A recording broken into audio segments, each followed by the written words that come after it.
A very good morning and welcome to this program. It's a Saturday morning and from wherever you're watching, we welcome you to this latest edition of The Dialogue. My name is Simapro. We conclude another busy week and we only count 5 days to the Evangelical Conference in Jinja, Bugembe Stadium, the 29th of this month. It is next Friday. We will be in Jinja. House of Prayer Ministries International has that Evangelical Conference you shouldn't miss. My name is Simapro, and it is time to look at matters that made headlines through the week, especially those of national importance. Like I said, a very busy week. We had the presidential address within the week in Parliament, a controversial amendment to the Computer Misuse Act of 2011 was also tabled, and several other issues. And like I said, in the presidential address, people were hopeful and had high expectations that the president may possibly say something or table a solution to the commodity prices that are increasing every day. But that didn't surface. Again, maybe what we can not leave behind is the highlight. The cooperation agreement between the opposition, Democratic Party, and the ruling National Resistance Movement. The oldest party in the opposition currently, the Democratic Party, through its president, Honorable Norbert Mao, signed a cooperation agreement to work with the National Resistance Movement, NRM, and that has actually dominated the public discourse the whole of this week and possibly in weeks to come. That will be our main topic for discussion this morning. But again, we cannot debate and leave out the presidential address. We'll find time to look at what possibly should have been part of that address and what has been said. The president highlighted several issues. On one, the issue of security. Second, the issue of the COVID situation in the country. Third, he talked about the coffee agreement and the coffee in this country and several other matters. But I have to introduce my guests today. I have the resident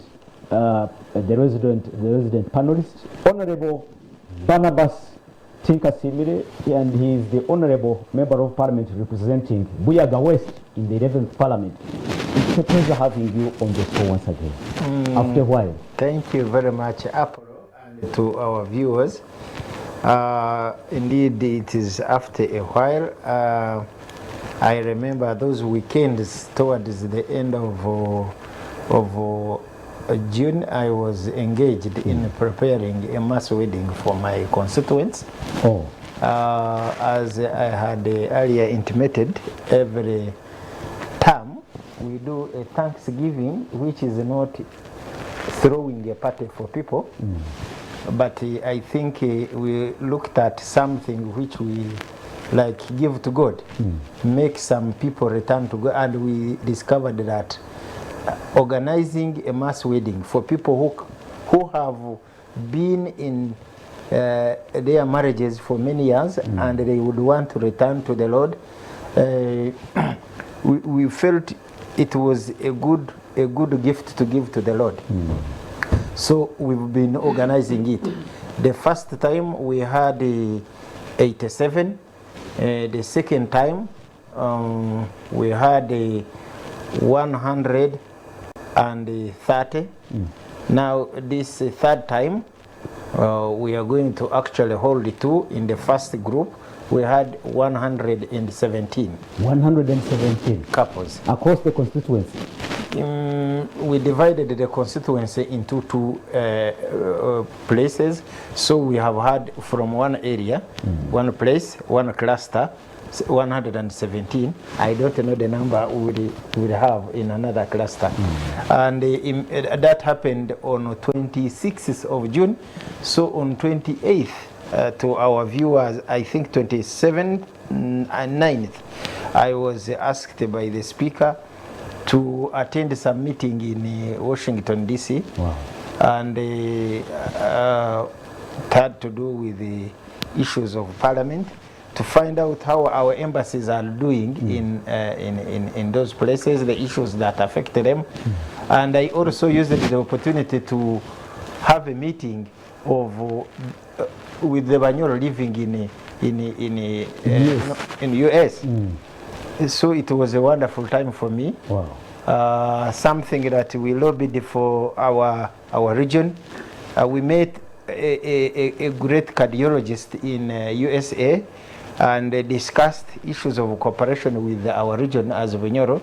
And he agreed that he would link up with the he was going to put us on the cluster of Mulago Hospital, Mulago Heart Institute, and purchase ultrasound scan machines for all the health center 3s in Banyoro sub-region. Wow. Wow. And that would help, like at health center 3s, when they examine a patient with a heart problem through telemedicine, that at Mulago Heart Institute, they have specialized persons, 13 cardiologists, who receive such information and prescribe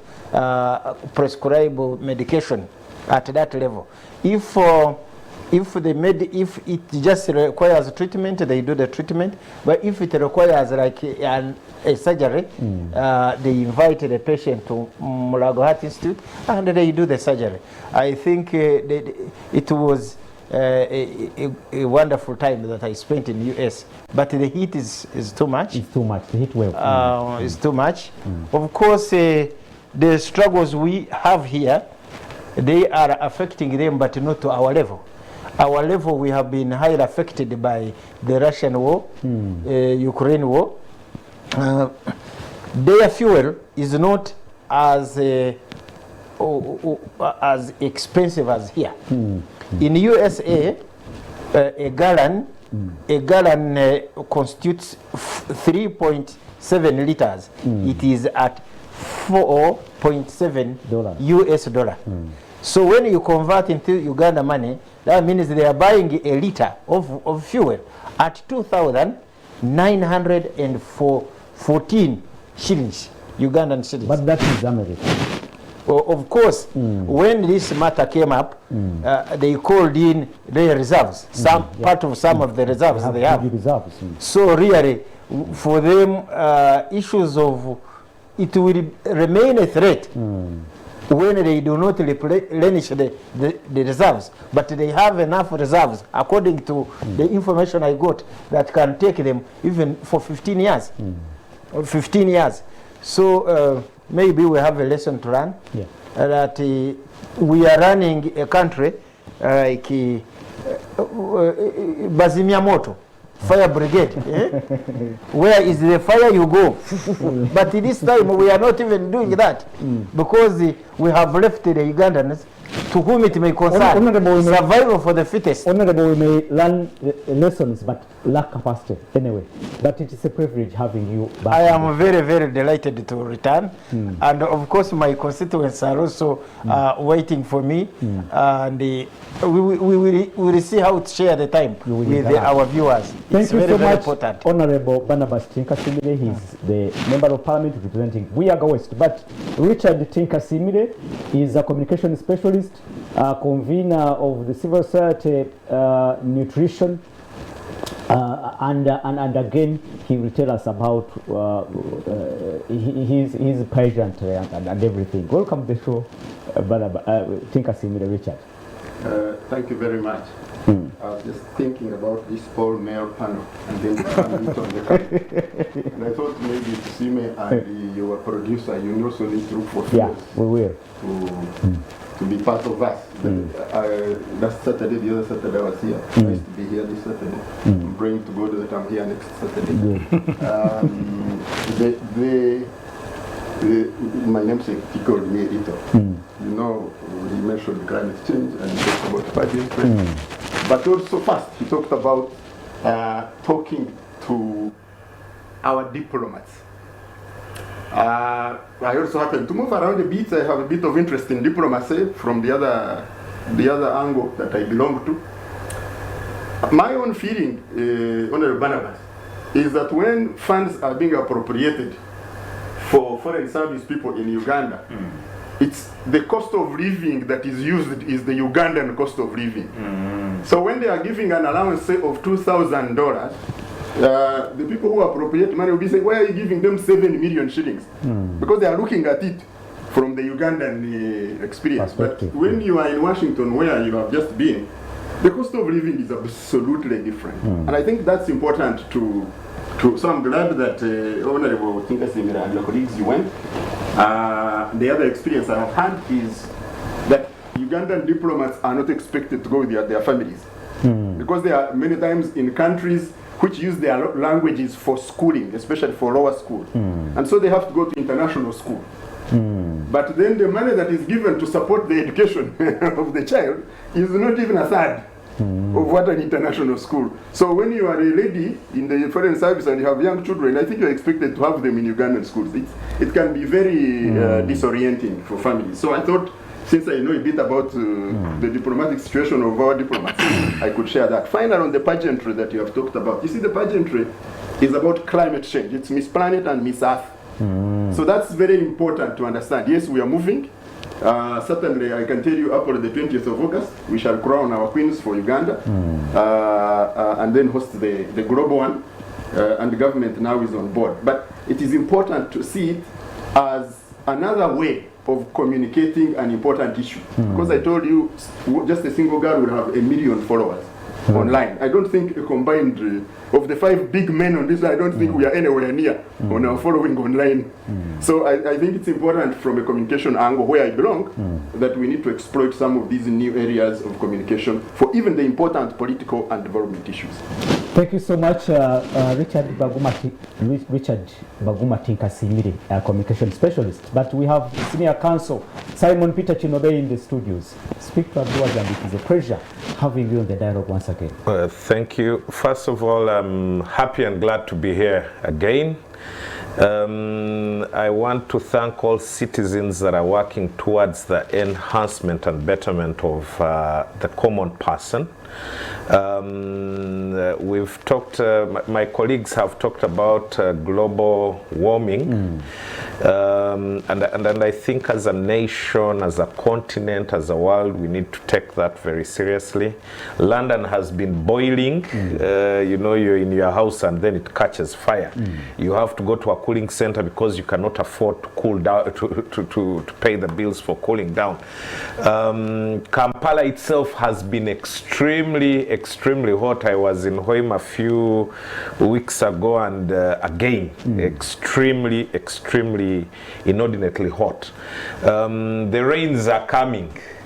So with the extremes of heat we've had, so shall we of the rains. Those in the village, like my people, we have missed a season. And these things have impact. We have missed a planting season because rains came, they didn't conclude, and then product was lost for those who planted early. Now you hear about starvation in northern Uganda, and unless we start tackling the issue of climate change, we are going to see more and more of these issues happening. So as a nation, as a government, we need to now prepare. We know this is coming. What was predicted to happen 30 years, 7 years ago, happened in 7 years.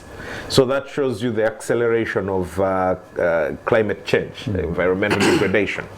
I hope in the future we'll have a mechanism. The president says these people are trying to be like God. So I hope we have mitigation factors of preventing those that are trying to be like God, or of mitigating the effects of their actions. Otherwise, we're very glad to be here, and we hope whatever we discuss, political, legal, or otherwise, shall be of substance to the nation. Well, thank you so much, Senior Counsel Simon Peter Chinobe. And Chinobe is a lawyer and the former President of the Uganda Law Society. It's a pleasure. Again, let me introduce Mr. Frank Lusa. And Lusa is the Executive Secretary for Interparty Organization for Dialogue, also known as IPOD. But again, he is the Country Director for Netherlands Institute of Multi-Party Democracy here in Uganda. Welcome to the show, Frank. Thank you so much, Apollo. I'm glad to be here. This is my second time to come. It's always a pleasure to be here. I would like to thank you for bringing me this interesting panel of leaders in this country. It's nice to be here with them. I'm glad to hear about the mass weddings going on in Honorable Tinkasimida's constituency. That's very innovative, and I think it's very useful. And I'm sure your people are very appreciative of that. The colleagues have also talked about, I like what I've just said about the embassies, what Richard has just said about what's going on in the embassies. Last month I had a chance to also visit a couple of embassies in the Scandinavia, in Belgium, in Denmark, and in Germany. And I can associate myself with what Richard has just said, that our people there are doing a great job for our country, but also working through quite difficult, tight budget lines. I hope the government can look into that too, especially at cost of living thing. I'm glad to come to this program called The Dialogue, aptly called The Dialogue, because I'm very interested in issues of dialogue. I am glad that our country is slowly adopting the idea of having conversations on important issues. Of course, we need to also invest more energy and thinking into how we can translate some of these important conversations into actions that can actually change the lives of our people. So I'm glad to be here and to be part of the conversations that are going to take place. But also I hope that our country can understand that everybody has a role to play in the story of transforming our country. It shouldn't be a matter for leaders alone. It should be a matter for all of us. We need to put our minds and thoughts and energy in the right places so that our country can be a better place. Thank you. Thank you so much, Frank. And now we open the show. And like I said, we will dedicate few minutes, the first few minutes, to the presidential address. Like I said, people were very, very hopeful that probably the president will come out with a solution amidst these hardships, economic hardships.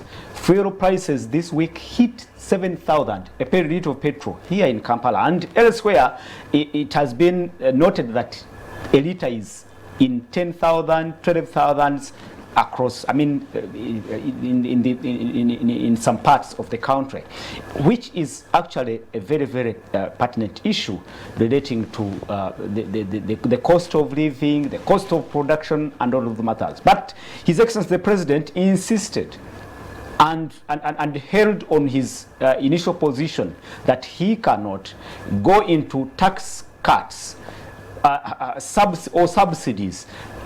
Initially he said, I mean, in the other addresses, he said it was suicidal. But this time he said it would be a mistake that would take us towards the Sri Lanka way. You know what happened in Sri Lanka. And I don't know what really you picked in that presidential address. Then he provided these long-term strategies. I think he talked about how we can produce and homegrown solutions, and he talked about electric cars, moving away from this reliance on fossil fuels to electric cars. Of course, we have started on that. We have Chira, IV, and all those buses. Let me start with I will start with Senior Counsel Simon Peter Chinobe. I'm sure you internalized the presidential address, and let's start with you. Give us your view on your expectations and the response from His Excellency the President. Now, first and foremost, we have to acknowledge that we are all going through a difficult economic situation. That's a fact. Everybody, wherever they are, whether you are a member of parliament, a minister, president, a small man like myself, we all are facing a difficult economic situation. But I like the concept of the president, delay self-gratification for a better future. We can't be a consuming economy. Our reserves have been built. He mentioned a figure of $4 billion. I was even shocked that it's that low. And what happens is when you subsidize, you start taking from those reserves to firefight, which is not proper. It has led to the collapse of economies, and the most recent that everybody can attest to is Sri Lanka. They went into subsidies, drained their reserves, and now they came from expensive product to cheap product to unavailable product. And now they cannot even afford to purchase because they don't have reserves. The government has collapsed as a result. We can't go that way. And I tell Ugandans, there is a common saying, yes, gumia munno nainga woya. You can't, and I'm sorry I'm a little hard and harsh, but we can't afford to enter the arena of crying and mourning. We have to cut our expenditure, number one. Number two, we have to prioritize, because you see costs are going high, salaries are still low. Costs are going high, income is still low. And it's unfortunate because we've come from the shock of COVID. After you've had almost 2 years of not working, you're trying to recover, then two white people decide to fight and kill one another.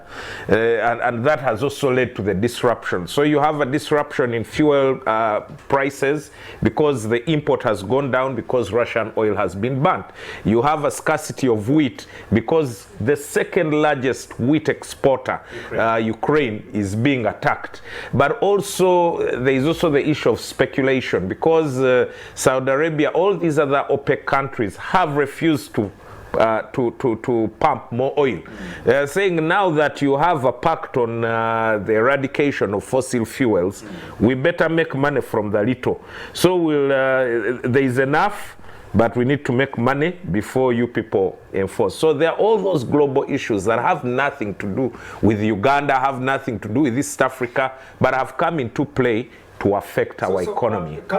Senior Counsel Simon, you agree with the position of His Excellency the President and his government not to make any subsidies or any tax cuts, while our neighbors in Kenya have taken that line? So first of all, let me say in uncertain terms that I fully and totally agree with the decision of the president not to subsidize. Good. Because we can't come from a flourishing economy to a struggling economy. I think we are at the level of a struggling economy. We do not want to collapse the economy. Subsidies will only collapse the economy. All of us want cheap fuel, we want cheap food, but this is where we are, and we have to swallow that bitter pill to make sure that the economy pulls out. You talked about Kenya. Kenya is a bigger economy than ours, and unfortunately for Kenya, and they're going to feel the ripple effect of all these subsidies, increment of salaries with no source of where you're getting money from. They're going to suffer that pain after the political season, and time will tell. It's just that because they're going through a political season, you want to make everybody happy. Oh, this one is working, this one is working. If it wasn't for the political season, I think these decisions would have been made differently. But also it's a bigger economy. It's almost 3 times, 4 times our economy. So you don't expect us to move at the same level in terms of expenditure with Nairobi, which has been having a flourishing economy for the past few years, has very huge reserves among others. So I agree with the president's decision, but what I would like to add 2 things. One, Because of COVID, we saw this coming. Ukraine hadn't even started fighting with Russia. We saw that there would be an economic problem. And I think we needed to have prepared better. We seem to be firefighting. So these technocrats in our government need to start thinking. Utilize the brain and education you have to plan for the country ahead. Good. If we had done that, we would have been able to absorb the shock better. Number two, I think, you know, when you tell people we are in a bad situation, we are not going to subsidize because of X, Y, and Z, and we're going to do this, this, and this, and this. All those measures are very good, and the normal human being understands that this is what we have to do to survive. But I would like to also appeal to government to curtail expenditure, especially expenditure on non-essential items. So just like the human being, the normal local person, Apollo is cutting expenditure and prioritizing. I think also as a nation, at the government level, we need to prioritize expenditure and for instance, I don't think that in a budget, Mr. Tinkasimire is in Parliament, he should tell us we shouldn't be procuring new vehicles. That's my opinion. That was in the last year's budget. It's not a priority. Trips. I think trips should be reduced, foreign trips. We did well without them for quite a while. I think they should be mitigated. They should only be essential. So there are some aspects we can cut out of our budget and allow government to operate fully and effectively without unnecessary expenditure. Thank you, Senior Counsel. And you talked about Parliament and Honorable Barnabas. Let me go straight to Honorable Barnabas. The presidential address, did the president really address those salient matters that are affecting the country at this point in time?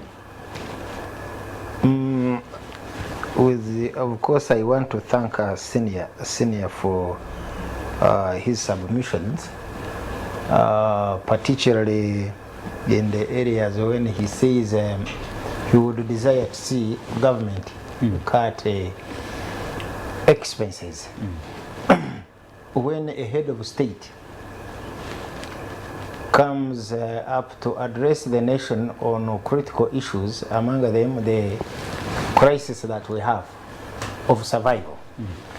And he's telling Ugandans that park your vehicles. We would want him to lead the way. He's the head of state. For senior, may not have the guts. Can he park the vehicles?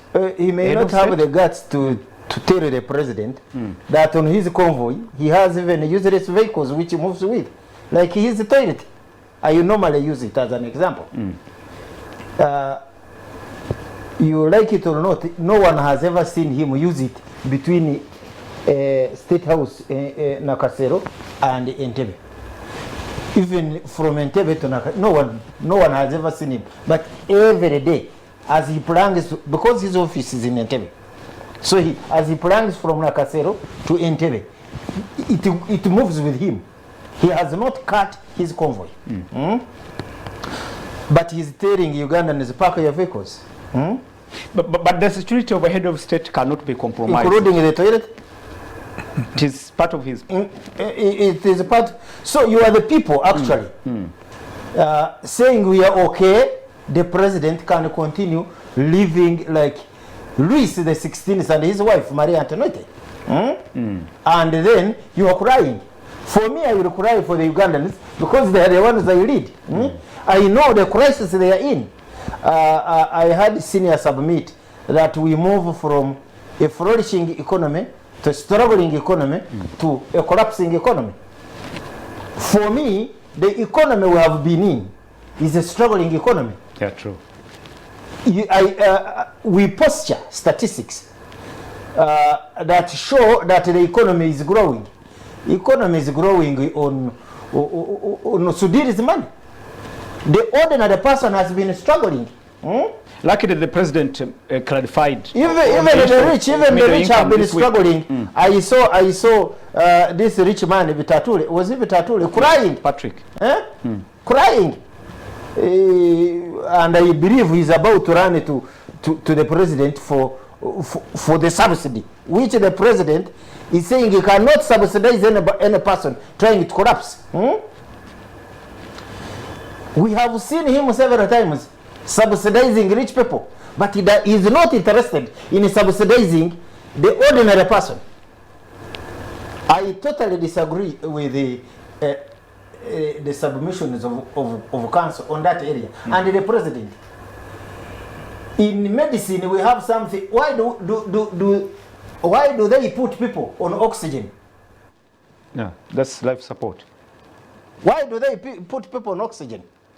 To make sure that at least you are able to survive either 1 day or 2. And in many cases, in many instances, a person is even able to regain the strength of breathing and catches up and recovers. So I am not pessimistic that any subsidy will bring the economy down. No, it helps people to breathe. Do you know how much people are struggling on the ground? They have pulled the children out of school.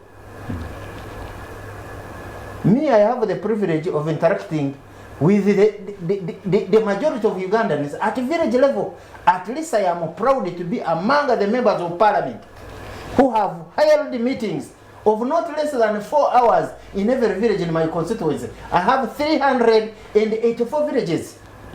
It took me 1 year and 4 months, 16 months to do that. So I have a feel of what my constituents go through. How I wish government would realize that everyone, particularly these ordinary people, are struggling. Honorable Barnabas, and they put in something. Honorable Barnabas, the people you're talking about, I mean, they have government near them. They have, there is a system. Are you saying the policymakers do not know, or they are outrightly not in touch with what is happening on the ground? No, you are a media person. You be proud to conduct a research and see what local governments are going through. The nearest government they have is the local government. You ask them what they are going through. The schools which operate in rural places, both secondary and primary schools, the health centers, ask them. They are really struggling with what they are calling budget cuts. Budget cuts. The budget cuts are made to support the war in Congo. Because when you see the budget on the defense, it only increased. There was no budget cut. The budget cut went to schools, hospitals, and other things like that. There is no budget cut on classified expenditure of buying Norbert Mao from DP to become a Minister of Constitutional Affairs. We are not so sure whether there was money involved in that deal. Anyway, we are going to discuss it. Go ahead. For me, any government worth of its salt is to be seen to move with its people. Sri Lanka collapsed simply because it decided to have a monarchy draining its citizens. Not that they were getting subsidies and putting them in the people. No. But the economy was struggling. Yes, why did it struggle? Because the fuel crisis was the worst. No. Even if, how did they reach there? First of all, before even this crisis came in, the country was already broke. They were already in the demonstrations. How did this come about? Because they decided to every year in, year out, fund the survival, fund the luxury of the governing clan. Okay. Of the governing clan, which is almost the same here. There are people who are not struggling. They are instead of they are not struggling. Tell me how you can say a person is struggling who can host birthday parties in all the districts of Uganda, and you say they are struggling. There are those who are struggling and those who are not struggling. Because we pay the tax, and for them, their pockets, as you go to Nakasero, they can afford everything. Any market, even they don't shop here. Their children are studying from outside in very expensive schools. They are not struggling at anywhere to pay fees. For me, I sympathize with the ordinary person. Good. Thank you so much. Before we depart from the presidential, he has persisted following up the issue of coffee. I know a number of things that he has moved. He said you who actually on on that particular matter, who are criticizing his position on that particular matter. He used parasites. No. Even if he uses very bad words, the one thing that he does not want to see is to be a loser. But I would pray that he accepts it. He accepts that position to lose on this matter of coffee. What we want to see, if we want to be a winner, let him promote the local people.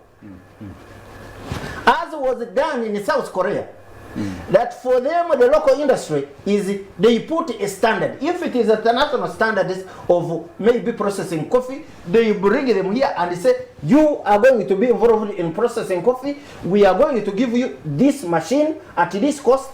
You will pay government like this, and the standard will be this. But to say that you are soothing Ugandans to deliver their coffee to Vinci, who has failed to deliver a hospital in Roboa, and you don't want to lose. You tell Ugandans what is your specific interest in this coffee. I am glad the Baganda, through their kingdom, have said that they will purchase all their coffee in Uganda. And we are also going to move in Bunyoro, in Moborezo, de Banyoro, to say we buy all our coffee and we see which coffee is going to give to Vinci. Thank you so much, Honorable. I think it is coming again to Parliament. They gave you 6 months to come back. Yeah, it will come. It will come. Let's see how you will handle that. I am glad. I am glad now members of Parliament will be very sober. You know, he uses that system, calling them, I'm going to make him Minister for Constitutional Affairs. Now that one is gone, I am glad he gave it to Mao. There is nothing he's going to dangle to members of Parliament. They will be sober and they will represent their constituents. Good. Let's wait for that. Richard Baguma, unfortunately, I have only 4 minutes. Tell us what you think about the president insisting and referring to a decision to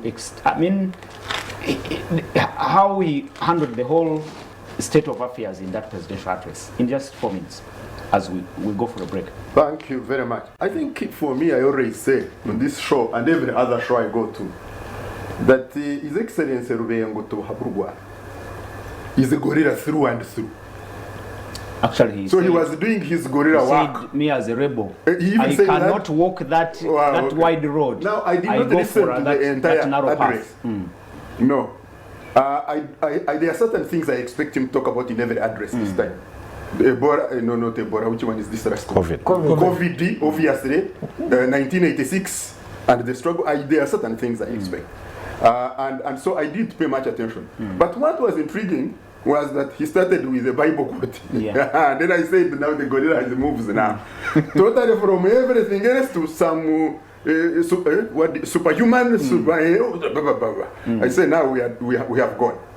And then at some point when the radio was on, I was not even watching, I was just. And then I kind of caught in again when he was talking about electrifying our locomotion system. And I was thinking, okay, we are producing oil and we want to electrify our locomotion system. My oil, according to him, I was unsure how these two relate. I said, there goes the gorilla again. And then he ambushed me. I never expected that he would talk about coffee. Because coffee is explosive. this coffee thing is explosive. And for me, this thing that he doesn't want to lose, it is one of the most lucrative things we have in this country. And everywhere where there is money, the president has been positioning himself and his people there. Coffee is next. And there's no question about it. So for me, I don't need 4 minutes. Okay. I am through. Thank you so much. Now, let me give these remaining 3 minutes to Frank, so that probably in the next hour we cross to another topic. Okay, no, but I think thank you so much. I've benefited a lot hearing what the colleagues are saying. Councillor Kinobe really presented it correctly. We are having a global crisis, a problem of big magnitude that crosses our borders. It's a global problem.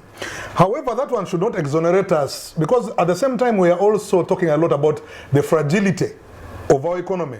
You know, we are saying those can do it in Kenya because the economy is bigger, they've got reserves, they've got this and that. They're in a political season. They're in a political season. But you know, I think there are many things to learn from this, because also we need to interrogate the evolution of the fragility of our economy.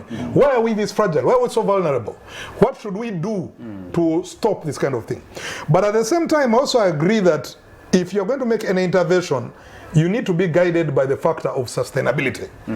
If you make a quick intervention that is not sustainable, you are setting yourself up for Sri Lanka, as Kinobe has pointed out. But even though that is true, at the same time, I see the point Honorable Tinkasimire is making, that our society does not have uniform vulnerability. Yeah. We are all in Uganda here, people who are seated here, we're all experiencing problems, but we're not suffering them the same magnitude. Some of us are going to drive back home, we're going to have some dinner, other people are not going to have dinner tonight. So we need to ask ourselves, is there anything we can do to support the most vulnerable among us? While we cannot come up with blanket solutions, I think there's a need to be some sensitive, because a man on the street, to hear you say that you're going to do nothing, sort of puts him in a situation of hopelessness. And I think we need to give hope. Honorable Tinkasimira has used the analogy of oxygen. I think the government has to figure out, the technocrats in Ministry of Finance have to figure out the proverbial oxygen in this circumstance. I think they talked about PDM. Parish development model. I don't think the parish development model is designed to be an emergency oxygen type of support, because that is it's a whole different model. But I think we may not have the answer now, but there has to be some thinking. This problem is serious. We don't know when it will end. Yesterday I heard that Ukraine had come into some amazing agreement with Russia, at least to allow the corn, 20 million tons of corn to get out of that space. Yes, that's amazing, but we don't know where this is going to end. And while we don't know where it's going to end and the prices are just going up, beyond having this blanket of we shall not do this, we shall not do that, I think we need to start really giving more thought to this and thinking very much about the most vulnerable among our numbers. I think that is what people expect the government to do. Thank you so much, the panel, and thank you so much, our viewers. I think that's all we can talk about the presidential address. Apollo is something very small. In just a few seconds, because we're going for a break. To our viewers, during COVID-19, we give people food. The economy did not collapse. The point he is making is that maybe that time was a political season. This now is not a political season.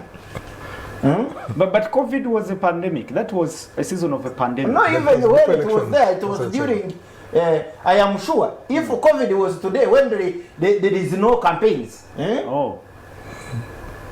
there would be no such a relief. But what is the name of an economic pandemic? If a pandemic is there, because this Ukraine thing is an economic pandemic. So all over the world, it is killing everyone, it is choking everyone. Gentlemen, we should go for a break. Viewers, this is The Dialogue. My name is Simapolo. Let's go for a break, and then when we return, we look at this matter that has overshadowed all the current issues, the hunger situation in Kalamoja, the fuel prices and the fuel crisis, the economic crisis in the country, the agreement, the cooperation agreement between the Democratic Party and the NRM. Don't go away, we'll be returning after a while.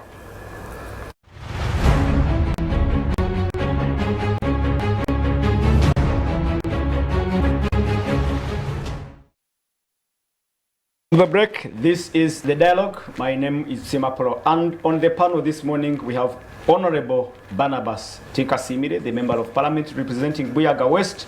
We have Richard Baguma Tinkasimire, communications expert, but also the convener of the Civil Society Nutrition Advocacy Group there.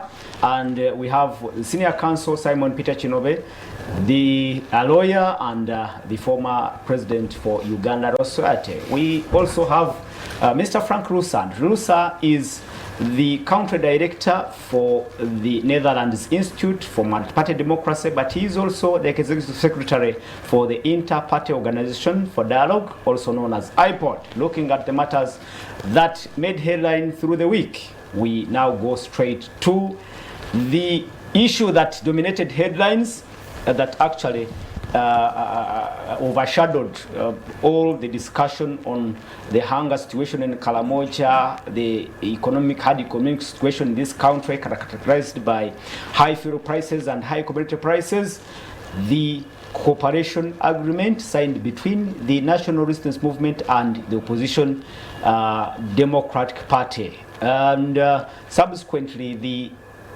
President General of Democratic Party, Norbert Mao, the Honorable, was also appointed Minister for Justice and Constitutional Affairs. According to the agreement, there will be another individual who is set to be appointed in the junior ministerial position in the government of NRM from the Democratic Party, and other positions probably in MDS that will also be filled by the members of the Democratic Party.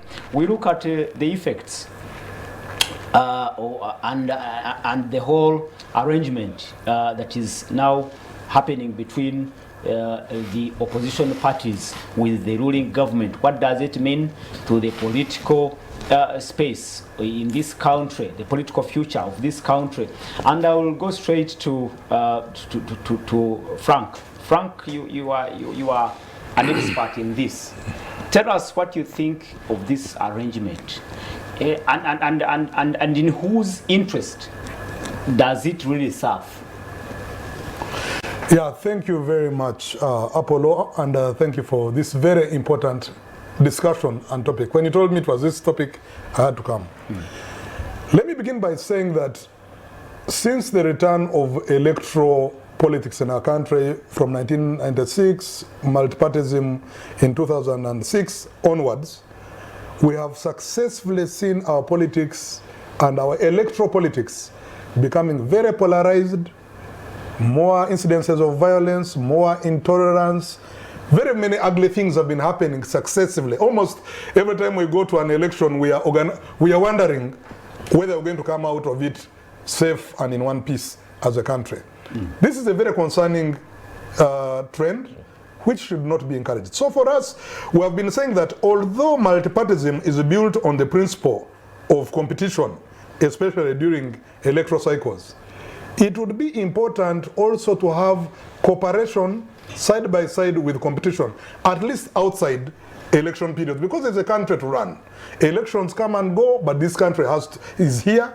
Our problems are still here. We have COVID to deal with. We've got unemployment to deal with. We've got a crisis. Now we're talking about fuel prices and all this. Well, there are many other problems in the country that needs a cross-party effort, even outside elections. So it is against that background that some of us have been pushing for dialogue and cooperation, even though our politics is defined by competition when it comes to elections.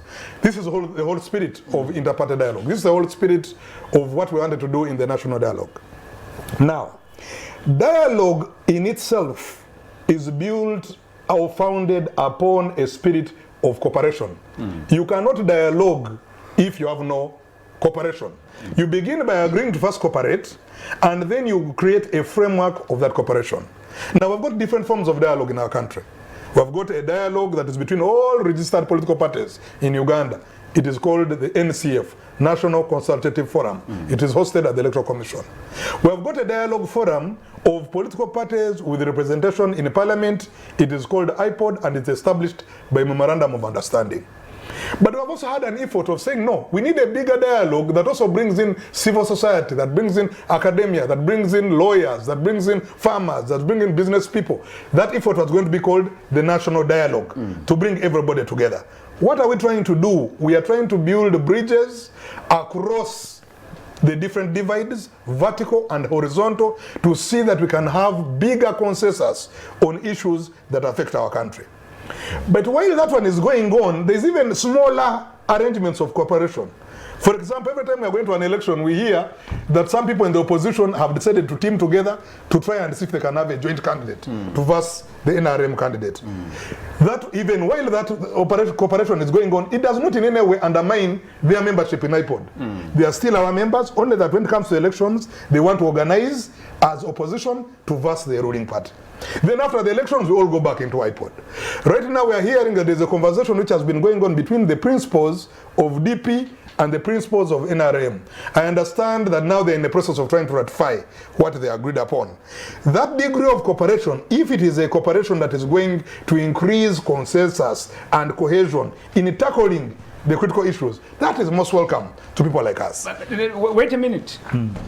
You will tell us, is it only happening here in Uganda? Has it been practiced anywhere to have a political position working with the ruling government directly as it has been? You see, now what you need to understand is that if we had a circle, two circles, there's always something called the point of intersection. It doesn't mean that because you are in DP, everything that is in NRM you're completely opposed to it.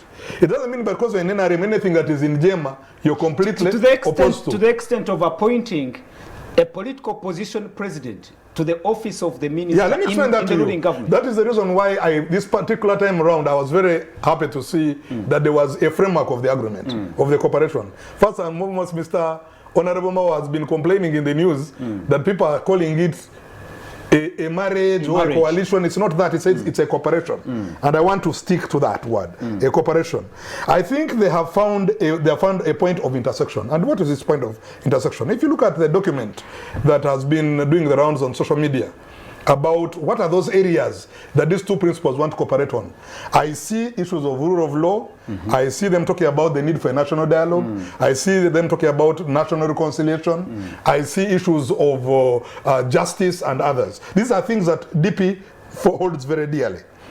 And now, including sharing and also positions in government. Oh, exactly. I saw that bit of positions in government, but it's also critical to see what position. So I immediately spoke to Honorable Mao. I sent him a message and I said, thank God that you've been given the Ministry of Constitutional Affairs and Justice, because we have been talking a lot about certain reforms that have to go through that door. Now we have been given the door. So now the question is going to be upon you, shall we see that door translate into some of the things that you are saying will happen? But let me also say that from a personal level, I have been in the trenches of trying to struggle to push for dialogue in this country, both at the national dialogue level, but also in IPOD. And I know it, that in our country we have got certain politicians that are not sold the idea of dialogue.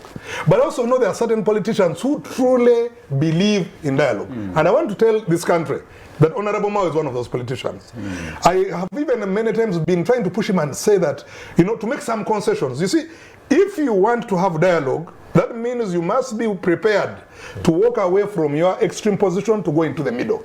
Now, we have got certain people who think that any walk towards the middle is selling your soul. Any walk towards the middle is because you have been bought. Any walk towards the middle is because you have lost the fight in you. Yet dialogue by its very nature requires you to be willing to make some concessions. I remember when we were trying to sell the idea to the president to come to dialogue sessions, we found it was very complicated because he would say, I have gone to the population, I have had a social contract with the population, NRM has been predominantly chosen, I have a social contract with the people. I don't really need to come and speak to people with 1 or 2 people in parliament. But because he's a national leader, he realizes that it is important that although JEMA has one MP and PPP has one MP, because there are certain people who voted for those people, if you just go with the numbers, that would be a tyrant of numbers in Parliament. It is important to reach out. That's why he accepted to come to the dialogue. Now, it is in that spirit that is also willing to come a little bit to the middle. It is in that spirit that people like Mao have also chosen to move through. I can feel the sense of suspicion because our politics has been fueled a lot by suspicions and allegations and counter-allegations of deal-making and selfish drivers of and selfish incentives in politics. But I choose to be an optimist. I believe, for me personally, Apollo, and I hope Ugandans can agree with me, I believe that the future of this country will have to be negotiated. The future of Uganda will have to be negotiated across party lines, across interests, across socio-economic classes. We need to have a conversation. It is not going to be a case of some group is going to come up and overpower the other and the other group runs out of this country. We don't want to go back there. And if we don't want to go back there, we should be now very willing and welcoming to every idea that is built around building consensus. We need to give these things a chance. So for me, I'm really glad that there's a cooperation agreement is out there. I am more keen to see that whether those beautiful things that have been written in that cooperation agreement will actually see the light of day. In just 1 minute, Frank, you are supportive of the whole idea of cooperation and what has been drawn in that agreement. Are you concerned about the future of these political parties if they go into this marriage? No, I don't want to call it a marriage. I don't want to call it a marriage because every political party must have a distinct ideological platform that caused it to be a party in the first place. If you're going to get into a marriage, then you can as well dissolve your political parties. However, I want to emphasize one thing called cooperation. I believe that although you have got distinct ideologies and distinct ideas about where you want to take this country, and that's the reason why you're in the political arena, there should be those intersection points where we should be put our country first. Do you think it has gone too far, coming to the extent of appointing a president of a party in a ministerial I don't position? think that is going too far. For example, in 1986, we saw when NRA won and NRM came to power, they noticed that for them they had used the power of the guns to come to power. But they knew there were people in town here who had legitimacy, who were connected to the population. Those people are called the DPs, whose election had been stolen in 1980. One of the first things the NRM did was to say to Semogere and Kitariko and Sebana Kizito and Evaristo Nyanzi and others, can you come and we work together? But Frank, remember that was still under movement system. We were not into this political party system. No, but what I'm saying at that time, what was this incentive? What was the spirit? The spirit was trying to build a broad sense of consensus and legitimacy. To say that let us build bridges and have a conversation that is inclusive. That same spirit is still present today. Now, of course, there are some legalities, and I'll wait for a council to come in and tell us about the legalities. Of course, there will be the legalities of, does Mao have the authority and the power to drag in DP, his whole party into this discussion? There are legalities. Have you gone through the due processes? Have you done the right thing according to the law? Are you in line with the PPOA or the Constitution? Those are legal questions. But I want to address the spirit, the political spirit. The political spirit, and also the importance of building consensus and conversations across the political divide. This country is hungry for unity. This country is hungry for accommodation. This country is hungry for an honest conversation beyond party lines, because we have solutions to present to our people. Thank you so much, and I'm sorry I will not follow the line here, and I will go straight to Honorable Barnabas Tinkasimire. Honorable Barnabas Tinkasimire, tell us what you think about this cooperation. I think I would have loved if you had given a chance to Council Senior. Council will be bringing the legalities. The issues he said about the legality of the whole matter. A terrible thing anyway, or it is just anyway.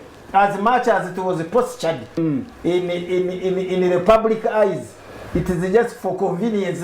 It is your wish. Let's hear from Council now. Council. No, I think he should go first. Let the politicians. That's what I thought. And then we'll talk about yes. Since he has given the way for me to speak, I will comply. And my submission on the whole deal totally differs from what is submitting, that this is a cooperation. This is a well-negotiated deal between President Museveni and Norbert Mao. Really? Yes. For a political sense, if you want to say there is some politics, there would be some kind of consultation. You have already had the DP members raising voices. Senior members in Yes. the party. And it's because now he's the Minister for Constitutional Affairs that he would muzzle them. They would certainly even take him to court and even try to overthrow him illegally without following the due process of the constitution of the party. They would overthrow him. But of course he will use that his position as now a Minister for Constitutional Affairs to remain like Honorable Kena. Honorable Kena went into cooperation with his UPC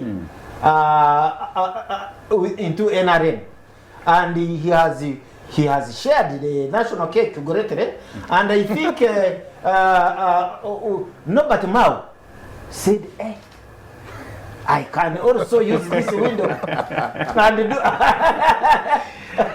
these things of only getting handouts from President Museveni when he gives me an assignment.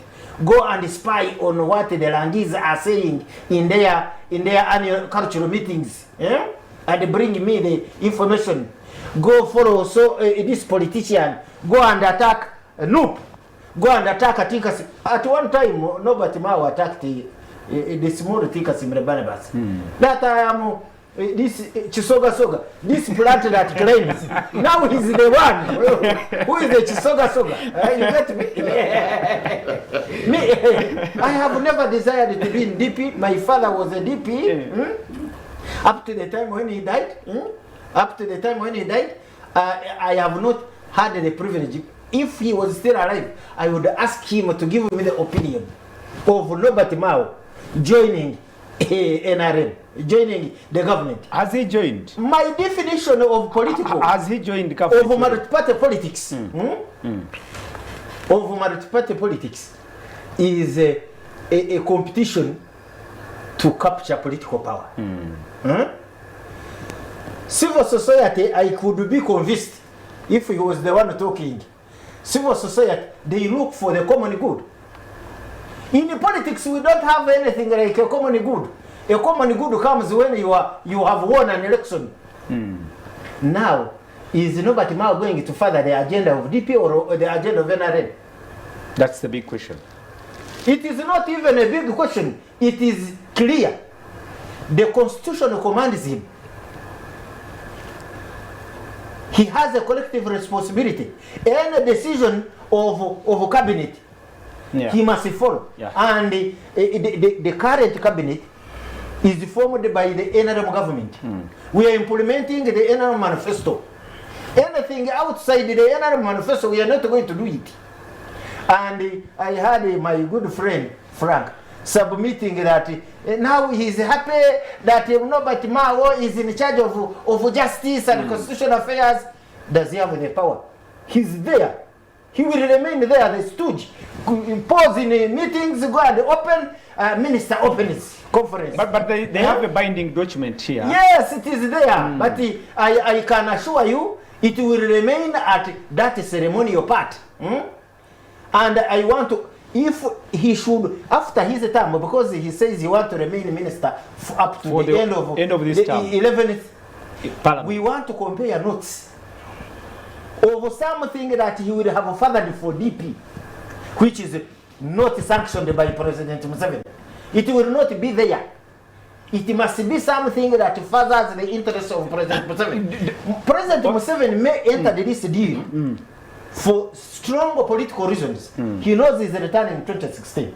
Uganda has gone out of the question. With the battle he has had with Kadaga in eastern Uganda, he's clinging on Test. He's clinging on northern Uganda.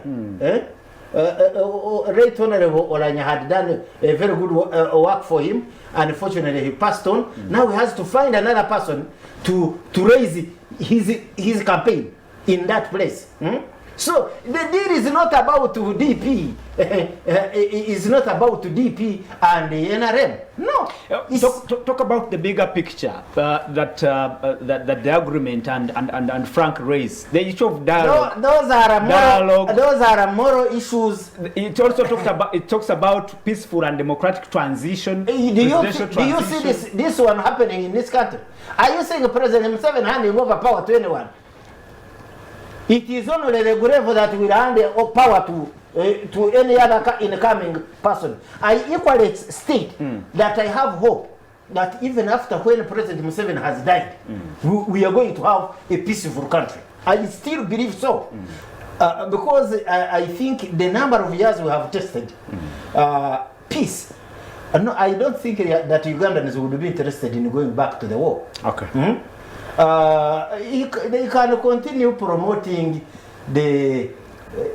but are these things in developed countries? That's what I asked Frank. They are only in developed countries when they don't make the majority. When they do not constitute the majority. Then there are coalitions. They actually make there are coalitions at that point. When they do, not cooperation. But in the circumstances when they have the majority, each party will fight its own way to retain, to capture power in the next government. You look at America. The Republicans will cooperate on constitutional things. Like this thing of Trump attempting to stage a coup. They are really doing very well. It is a constitutional matter. Everyone they sought to protect and defend the Constitution. The Constitution in that case. So they are cooperating. But to say they are going to cooperate to further Biden to recapture power again, they will not do it. Okay. So you want to tell me that Mao is going to further the interest of him standing against President Museveni in 2026? So you see opportunism shrouded in, shrouding the it whole... was long overdue. One, a long time ago, his wife used to work in the State House. That was not true. It was disputed.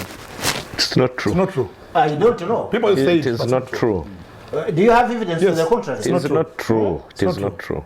I know it. It's not true. Okay. A number of times they have accused him of spying on his tribesmate, big political forces. But they accuse you of the same. For me, I'm NRM, and I don't act. And if you are doing it, then you are doing it for your party. Of course, if I am, it's for my party. It's for my party. Honorable Barnabas, where does this leave the opposition, especially the DP? Now, I have three things that I want to state. One, as much as I submitted what I submitted, I am not against Nobody Mao coming. You know, he has been bragging so much. The NRM is a rapper. Now he's a rapper. A big one. But he has not joined the NRM. No, he is. I want him. A leper or a rapper? A rapper. Not a rapper. Not a rapist. No, he's not. He's a rapper. Okay. Two, there is this group of forces in security who have been witch hunting opposition leaders. Please know your line where you belong. Today, those who are like now harassing Nobody Mao, now they are going to be doing like this. If Nobody Mao would be vindictive and gets to know that you are the one, and he's now in charge of courts, and one day, by bad chance, he gets a matter where you are in, where do you think you would end? With this type of... So, watch your line. Three, my colleagues who are in NRM,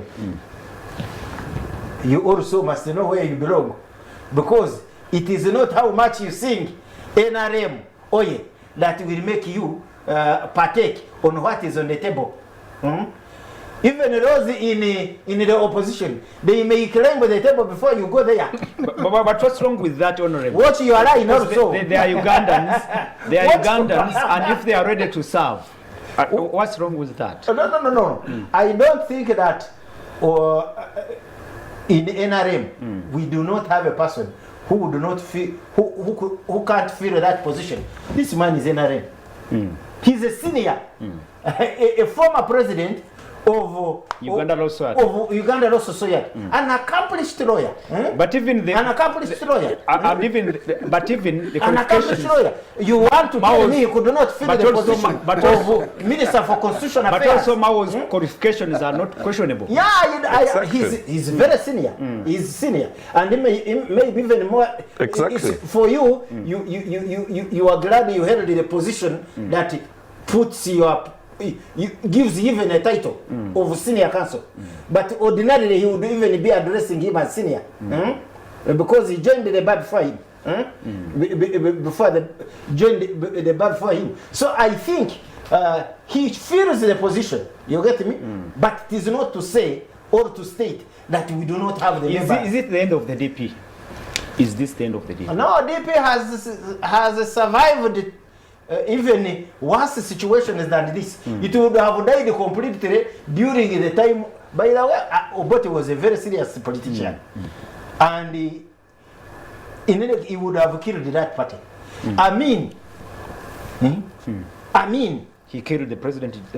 He was yes, Chief he Justice. brought him basically such that he had killed the party, because it was a big problem. President Museveni has also been fighting this.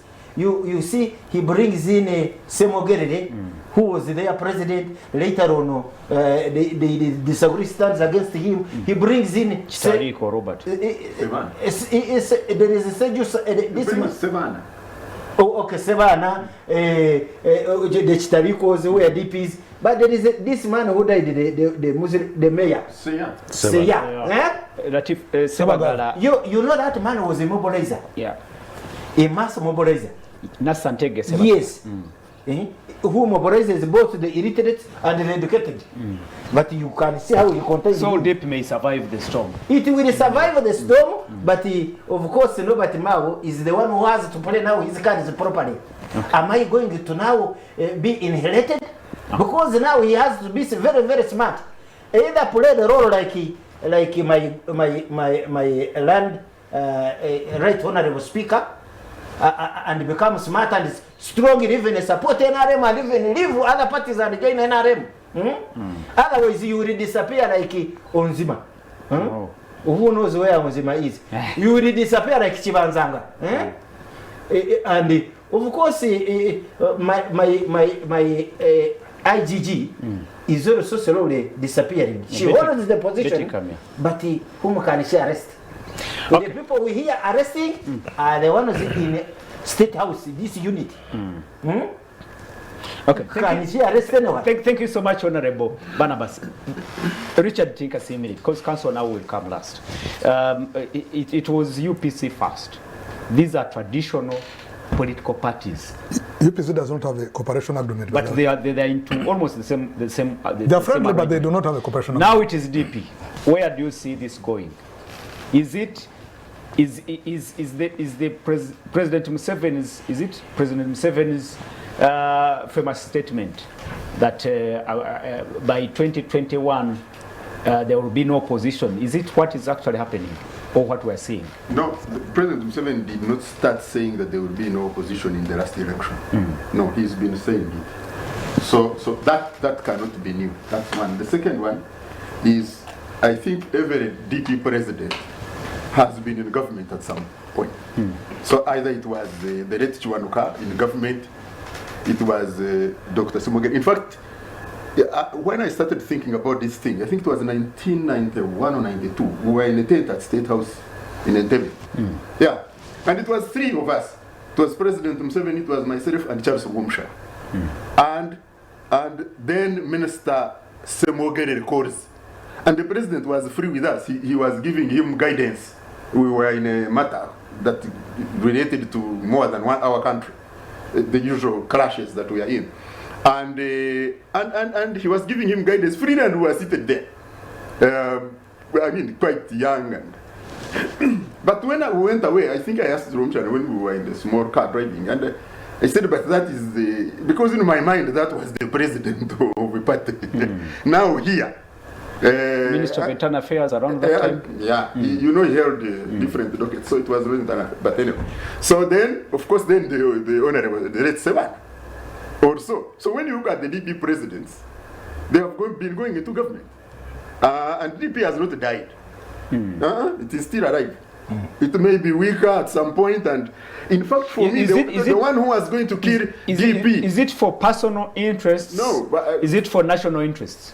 How do you separate the two?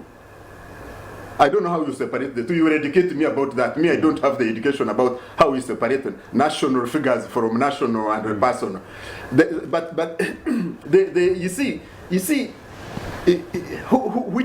which resources dress the person in a national office?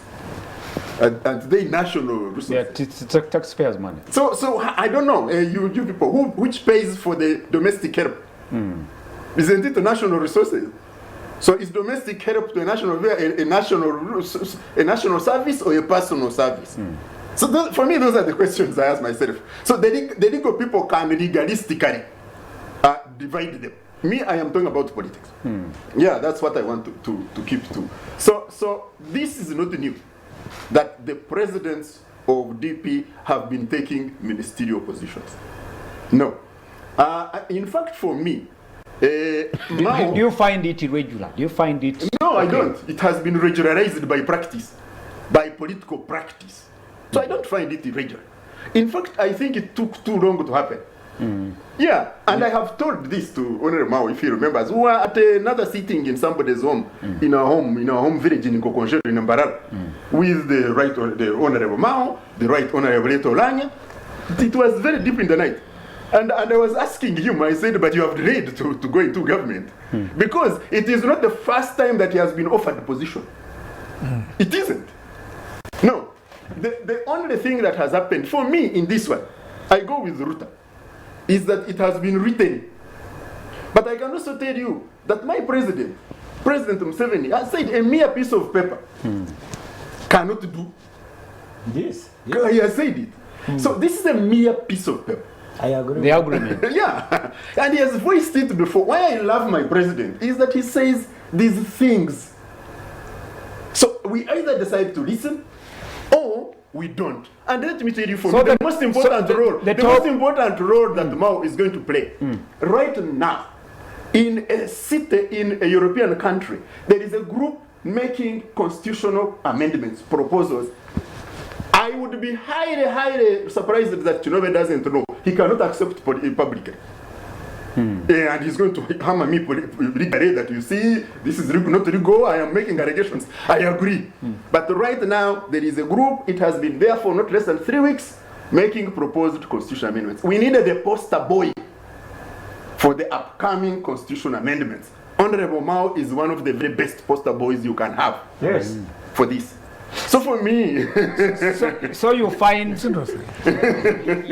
you find I mean, good reason for this. For President Museveni to appoint Honorable Mao at this time, I am absolutely happy at a personal level for Mao to take this position. Why not?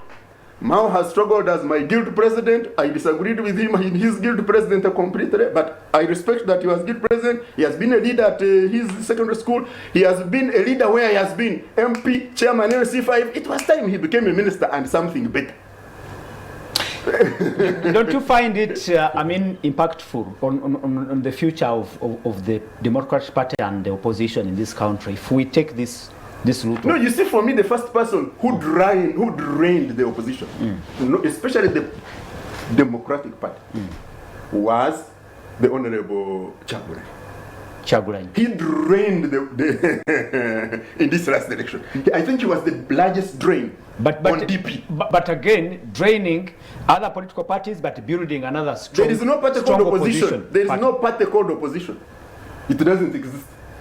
So the DP was drained, for me, most strongly in the last election, by the Honorable Bobby Wine. But he built an opposition national unity platform. What they helped to do was to nudge Norbert Mao closer to Yoweri Museveni. They have done an excellent job in pushing Norbert Mao faster.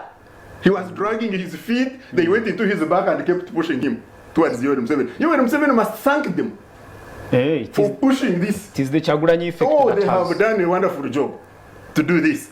And I can tell you, they are going to cross the ranks again. Do you think it is good for our politics? For me, and political future of this country? For me, every political realignment is good for our country. Good. Senior Counsel Simon, it is now that you step in. Okay. So let me start with the first misconceptions that have been made that need to be corrected.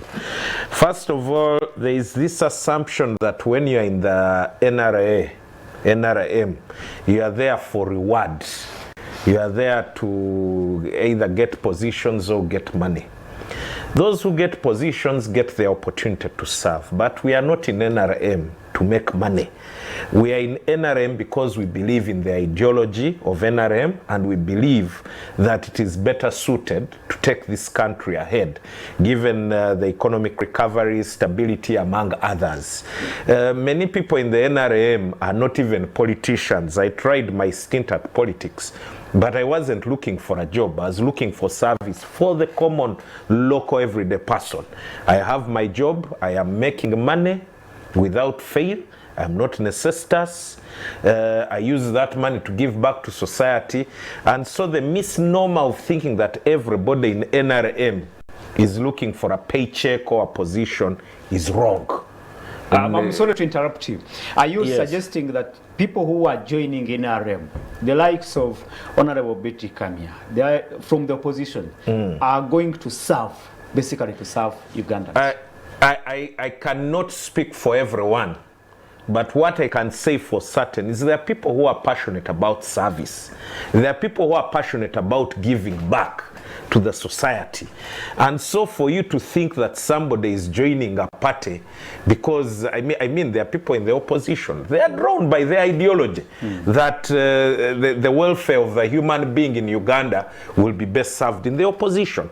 There are those in the movement who think it is best service there. There are those who don't even give a damn what political parties mean. Just they are saying, for me, I want good roads. And I think those are the majority of Ugandans. I want good roads. I want security. I want a good hospital, among others. Service. And the sad bit about our political setup is that those neutral voices have been silenced by the noise of these political pundits. But we'll go on. So that's the first misnomer. What do you think about this arrangement? I'm going to get to that. I'm going to get to that. I have to first correct the misnomers that have been stated here. Now, secondly, Mao has been appointed Minister of Justice and Constitutional Affairs. That does not put him in charge of our judicial system, of the judiciary. The judiciary is independent. And after the passing of the administration of Justice Bill, it is a self-accounting entity. So it is not under the control of the minister. Mao cannot, let me complete my statement. Yes, I'm a lawyer. Counsel, you are submitting what is in the law books. Mao is not going to call a judge. You submit and say the independence, complete the independence of the judiciary has also been questionable. That is a discussion for another day. And it will always be questioned. That is the nature of human beings. We question even where there is no question. But by law, the judiciary is independent and self-accounting. Now, somebody said Mao has come in to bring northern Uganda to Museveni. Museveni already has northern Uganda. In the last elections, if you see the scorecard, I think he scored very well in eastern Uganda and northern Uganda. But that I'll leave for the politicians, perhaps to strengthen his demand there. Now, I want to agree with Rusa on the issue of cooperation. Our politics has been made toxic. We believe that it's a do or die, that I should kill somebody to go through, that if I don't go through, the world has ended or I've been cheated. No, it's not a do or die. You go into politics, going into politics should be a means to serve people with your ideology. to serve the needs of the common man who doesn't care whether you are DP, NRM or otherwise, but he's saying, no, I need a good road and so he's in a better position to provide. So when we go into these political vehicles, they are good for us, the intellectuals.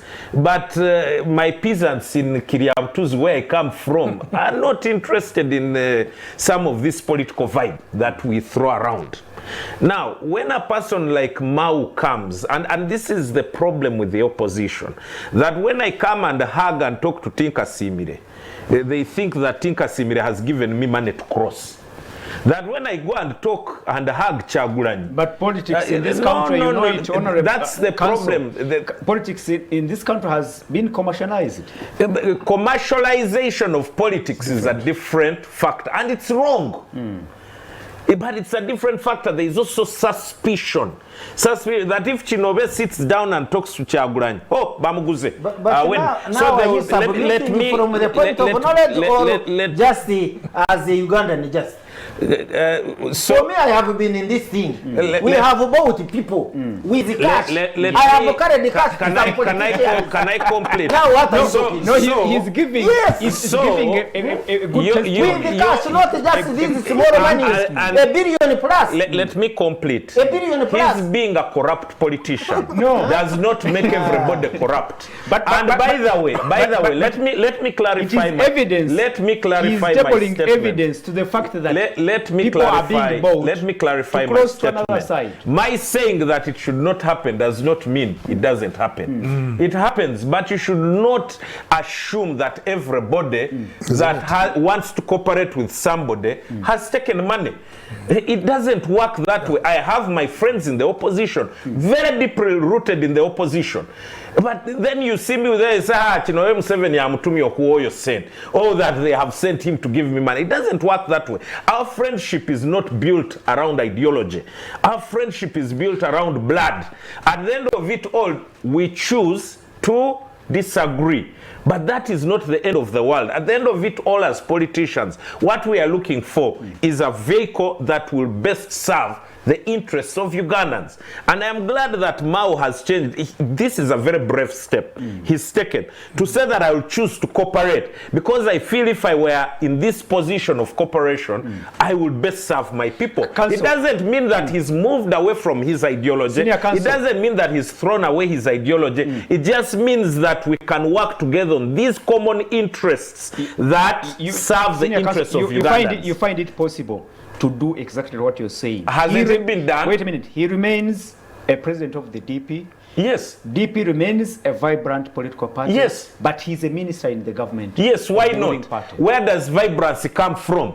Alternative, and that's the role of opposition, alternative mechanisms of governance and service provision. If I can provide and I can say I will have relevance and be able to achieve this by doing this and this and this, why not the corporation? Let's go to the legalities. They asked my brother where it's been done before. I will give you a very simple example just here close to home. Go to Nairobi. There are always cooperation agreements. You remember Uhuru Kenyatta, Ruto came to Uhuru Kenyatta as a result of a cooperation agreement. Eventually, they formed a party. You have Raila Odinga, Kibaki. You remember that heated race that even led to the death of people. Talk about Tanzania, where the ruling party. You asked me the has question. The majority. You asked Talk me the about question. South Africa, where the ruling party has the majority. You know, lawyers are not trained to. No, he's a lawyer. He's a lawyer too. So you are lawyers. He should know. He should know. So it has happened in Kenya. It has happened in Israel. You remember Netanyahu? Where they don't have the majority. No, actually at the time, Netanyahu had, there's even this one who died in a coma. I don't know whether he died or Ariel Sharon. Yes. He had the majority. They have never had the majority. Never. Okay, those are your facts. He had, you can't change history. He had the majority. No. But he realized that a unity government would be best to propel his ideas. And he brought in other people from the opposition. But this is different. You have it in the UK, have it. So what is different about this? And Frank, you'll help us. This is different. The other, what he has been alluding to, those unity governments are formed when they failed to garner majority. Wasn't Kibaki to form government? So let me answer you. They form coalitions. No, let me answer you. Wasn't Kibaki president when he made a cooperation agreement with Raila Odinga? He did not have the majority. Did he? No, he was president. What are you talking about? He did not have the majority. He was president. He had the majority. No, you cannot take history. Now, I'll go to the legalities. He did not have the majority. Council, unfortunately, we have very few minutes. Actually, 6 minutes. So I will conclude. Conclude and in 2 minutes. Conclude with the issue of DP and the president and the decision-making power. If you read the constitution of the DP, the president has the power to make the decision, the one he made to enter into a cooperation agreement. He doesn't need ratification. He doesn't need go to SEC, go to... The constitution gives him the power and the mandate. However, if they are disgruntled members of parliament, and this is going to be a legal interesting battle. You go and call for a cause that issue to be brought up at a delegates conference. But who calls for a delegate conference? The Secretary General. Period. He went to so there goes your battle. DP, we are glad that DP has come to cooperate with NRM. It's a very good thing. But I would encourage members of DP to read the constitution and they will realize that it is in order. Thank you so much. Thank you so much. We already have 5 minutes and we will divide that little time between us. Let me start with Frank. So really, this is a very interesting thing you're talking about. But let me say the issue of, Mao has told the country that this offer came to him in June last year. And Richard earlier said that he has known that Mao has received so many offers, even in the past. I even think at one point was offered the prime minister position some time back. And has always been saying no to these positions. I want to tell you that I've had lengthy conversations deep into the night with Mao about our country, about our future, the need to build bridges, the need for dialogue on several issues, including this issue, for a very long time. But what amazed me about him, from the word go, he kept saying that I do not want any cooperation at the basis as an individual. The only cooperation I am going to work on is as an institution. That was always the debate. And I remember sometimes I would ask him, have you contacted your institution about it? And then he would make his argument of statecraft that it is better to first move somewhere and then ratify later than to go before, because then you spread it out and it can get derailed. So for me as an individual who has been talking to various politicians on this issue of building consensus, I have no doubt in the legitimacy of this project. Now, Honorable Barnabas Casemiro has asked a very important question, saying that a paper is a paper. Somebody can say, I'll do this, and they don't do it. Now, the court of public opinion is there. We are watching. We are still here. We're going to see what they have said. We're going to see what will come out. The day will come and we shall compare notes. But we should not completely lose all sense of hope and optimism to say that our politics is comprehensively broken. Good. We are patriots. We should think positively and give it a chance. Thank you so much. Richard. One, I would like to welcome Mr. Chinobe. But you see, Mr. Chinobe, you said you tried for it. Yeah, he gave a shot at our constituency, but and then he insists that I'm a lawyer. You have come over to politics as well. You are a lawyer professionally, but now, Mr. Chinobe, agree that you have crossed over and you might have to learn some of these things, behaviors. That is how it happens on this side. I don't think I need to. Then you are going to have these problems and try to explain to politicians that you are a lawyer, but in the political space. And I think these things we have to look at them and say, this is where we are, how do we continue? The other thing you see for me is in the cooperation agreement that I read, the position goes to Mr. Mao. It doesn't go to the party president of DP. And the lawyers need to explain to me that. Because for me, the position I think is clear, stated. Unlike all these others which will go to the others. So I think that was also very clever. If you call it statecraft, like Rusa, where I don't know if it is or whatever, but I think it's crafty. I would like for me to congratulate the Honorable Mao. I think the Honorable Mao is interested in himself as Honorable Mao, like all of us are, but I also think he's interested in the future of this country. So I think these two have to be balanced. Okay. And he now has an opportunity to further the agenda, the life presidency agenda of President Yoweri Museveni. He now has the opportunity. He's going to be the poster boy. He needs to prepare himself how he's going to wriggle himself so that doesn't bury his political That seems career. to be an uphill task. Anyway, Honorable Barnabas, 2 minutes and we close the show. As Mao joins NRM, You are party. certainly NRM You is should, not actually, an you should NGO. be celebrating. You have. Is not an NGO. You should be celebrating. You have a big NRM fish is in not NRM. an NGO. Is a political party that is there to capture political power and sustain political power. Mao will not be allowed to mobilize anywhere for DP. The day he will do that, he will be sacked and arrested. The only opportunity he has is what he has said: further the life presidency of President Museveni. And I have stated, he's going to be our chief campaign manager in northern Uganda. Whether we have the strength, whether we want to last, we did not get 100% in northern Uganda. We want the vote which you have been seeing in Bunyoro coming from northern Uganda, Katas of Norbert Mao, and he will come and be the prime minister. The prime minister. Bunyoro holds the position of the prime minister because we have been the best voters.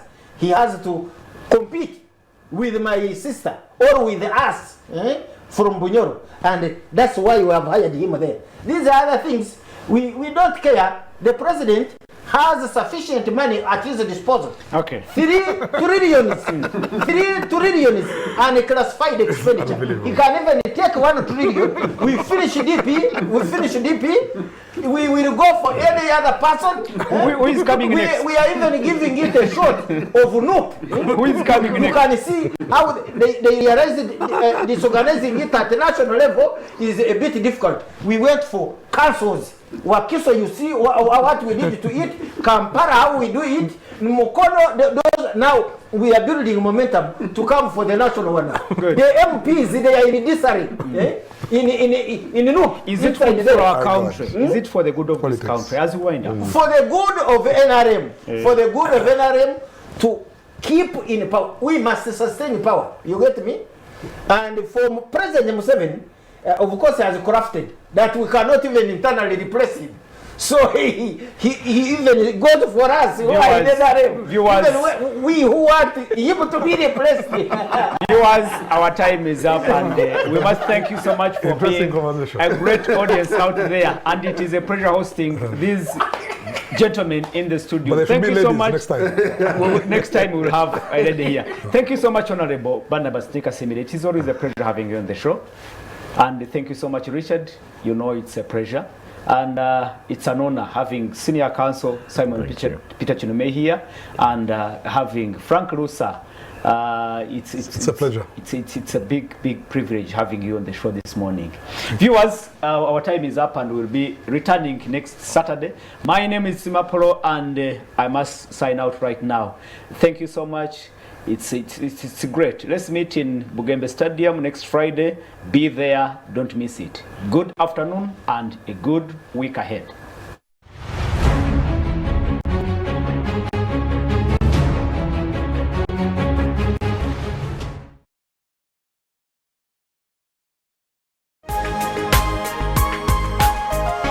Soul Television,